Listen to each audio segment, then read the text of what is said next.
All right, everybody, welcome back. I have been working on the shop quite a bit, trying to get this place usable to where I can actually start getting some work done in here without having to look where everything is. Now, I don't have the storage that I had at the old place, so I got a lot of shelves and things to make so I can get this stuff up in there. There's the Blur. Look, I even got room for the Fiesta in here. But you probably don't care about that. You guys probably care about this. So I've been mocking up mounts with my super awesome cardboard aided design. And it looks like I'll be able to utilize the existing mount for the Fiero. I'm just gonna make that simple kind of bracket to go in the trans. It's fairly simple. I picked up a welder. My mom actually had it. It belonged to my brother. It's been sitting in their garage for years, so it's just a flux core welder. It's nothing fancy, but I'll be able to mock up or tack up the brackets that I'm building, and kind of go from there. Take them over to my sis's place and have her husband. He's a miner and he's a welder by trade, so he showed me how to weld at least enough, to tack things up. And this is the mount I'm starting to work on back here for the engine, because you can see, I don't know if I can get back, you can see she's setting at an angle. So I've got the oil pan, I believe I had it that way, the oil pan flat. It would give me the angle I need, but all my measurements are off, as you can see, because the transmission's now sitting on the cradle, because obviously there's nothing supporting the engine right now. That's kind of where we're at right there. I am making the mounts. I have to go get some more metal. I used up all the metal I had to, practice welding on my little crappy Harbor Freight welder. But hey, if it tacks it and I can get it over and get it welded properly, that's a win in my book. All right, we are back. Trying out my new selfie stick. This thing's pretty cool. For some of you guys wanting to get into YouTube, make YouTube videos, I don't know if you can see it. Probably not. Yeah. This selfie stick thing is badass, and it's got a little remote control that I can slip out. And this is what starts and stops. It's all Bluetooth. Starts and stops my camera. So, I'm trying to learn all this stuff. I'm not a pro. I just kind of figure it out as I go. As you can tell by my videos, I'm the editor. Yeah, I know. If you want to yell at anybody, yell at me. But anyway, I thought they were getting better. You guys gotta let me know, though. And another thing I use is this here tripod. And tonight, I made up a little bracket to mount my Rhodes microphone. Just a simple little L bracket I made here. So now I can plug this into my camera, and using a auxiliary microphone, and it seems to work a lot better than the built-in mic on this phone. But yep, I got me a camera, tripod. Definitely helps when I'm working on the car. Other than that, guys, not a whole lot else going on. It's a slow process, but I did find out that there is another guy, if I can remember his name, Jeremy somebody, Regan, something along those lines. He's actually building his own K-Series Fiero as well, which I think is really cool. He contacted me on social media, I believe it was Facebook, and let me know that he actually is going way further than I am. And I love his motivation ideas and what he's doing with the car. But he's taking a complete RSX, pulling the harness, the dash, the interior, the wiring, the cluster, everything, and he's putting it into a Fiero. All of it. How badass is that going to be? Everything into the car. I think that's really, really cool. But yeah, some people think, well, don't you want to be the first guy that's done this? Well, I don't really care about all that. I got the engine in my car, the 88, the K24 is in, so is it the first K-swap Fiero in the world? As far as we know, yeah. Will it be the first one running and driving up and down the quarter mile or doing road racing? Probably not. I'm in no hurry. I want to build it. I want it built right. I'm getting old. I don't like doing the work over and over at the same time. Which is kind of ironic if you know my history with the 3800 and my Fiero. But that's neither here nor there. Anyway, I'm probably gonna have this K20. That K20, I'll probably have that in the car soon into the 87. I've got the wiring harness, I believe, in one of those plastic totes over there. And I'm gonna start laying that out. I got me a sheet of wood, and I'm gonna go ahead and put the harness on the engine, mark what each connector goes to on the engine, and then I'll lay the harness out on the pegboard or on the cardboard, tape it down, route it as I want it, and then start integrating it into the Fiero's harness where it meets up at the C203 and everything. I got a wiring diagram for the Fiero, obviously, from all my engine swaps. They always come with wiring diagrams if you get a good harness made. Antonio's gonna make the harness for my K24 down there in Florida. By the time you see this, we'll know if most of Florida is still there or not. And my heart goes out to you guys. You know, I lived there for 10 years. Been through, you know, some pretty bad storms down there, but nothing like this. So I wish everybody the best, and hope you make it through the other side okay. Anyway, he'll make the harness for mine. I found out something really cool about the axles for the Fiero and the Honda. You won't believe this, but they're almost the exact same diameter, stock for stock. Now, well, I can't really say stock for stock because I'm not exactly sure. The axles that were in my Integra that we purchased that had the K-swap in it, we compared the axles to the Fiero axles, and they were virtually identical. So I'm going to try and see if I can make some magic happen and make the stock axles work going to the Fiero outer with the Honda inner. Yeah, and I know the Honda's got the little stub axle, as you can see here. Honda's got a little stub axle where the Fiero axle, you know, went all the way from here into the transmission. So if we can utilize this, and we're only talking about, you know, this axle here, I would use the Honda axle and see if the CV axle is the same, if the tripod within the CV joint itself is similar, we're in business. The only problem is I don't have a spare set of Honda axles. The K-swap axles that came with the Integra, I promised those to Antonio, so I can't exactly, you know, start taking those apart. That wouldn't be fair to him. So I might go to a junkyard or a parts store and see if I could pick up a Honda axle. I hate to buy a new one. That's probably what, $100 or so.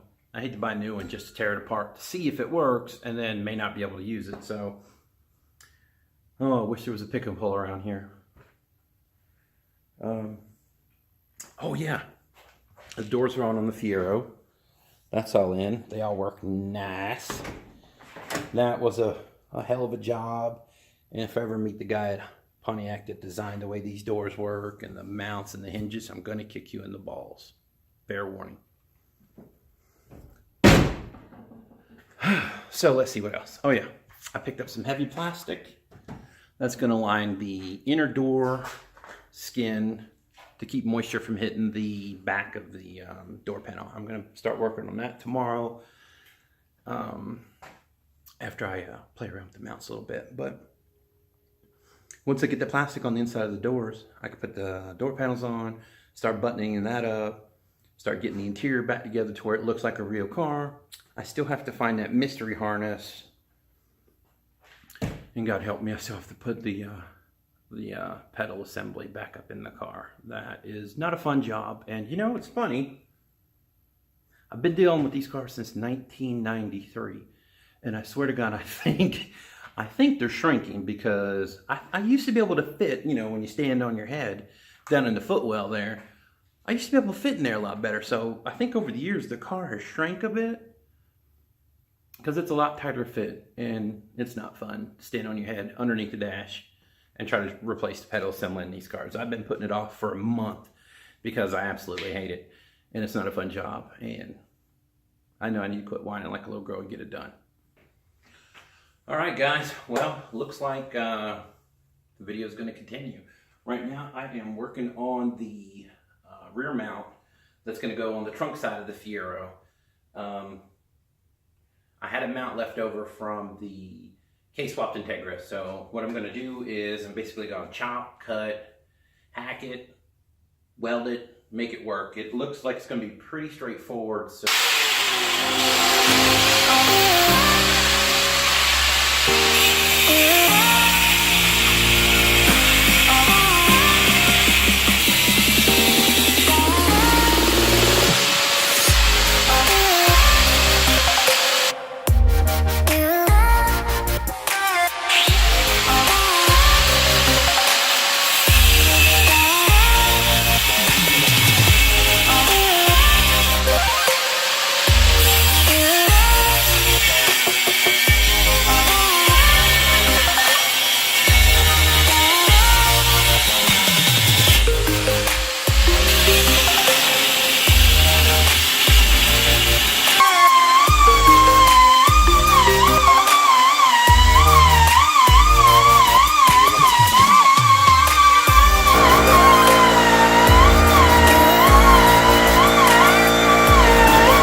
welcome back.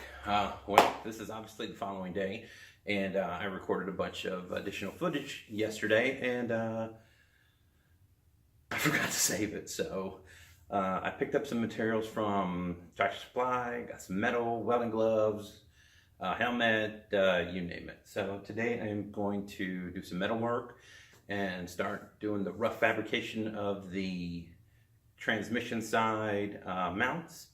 So stay tuned and watch how I do it. All right, so we're going to start out with the template I made for the trunk side transmission mount. So I'm going to untape this, stencil it out on the bar stock that I picked up today, and get to cutting.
All right, well, it looks like I have hit a roadblock for today.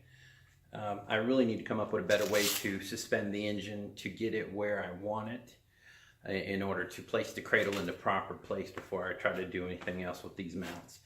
I had it pretty dead on once upon a time, but it has since kind of been moved around and whatnot. So I got to redo all my measurements, make sure it's square, and then kind of proceed forward with the mount. So I've got a lot of footage on this one. It's an hour and 5 minutes, so this will probably end up being a 15-minute video at best. But anyway, I will get this edited and put it up soon. I hope you enjoy a little more work or whatever you want to call it I'm doing right now. It's basically trial and error.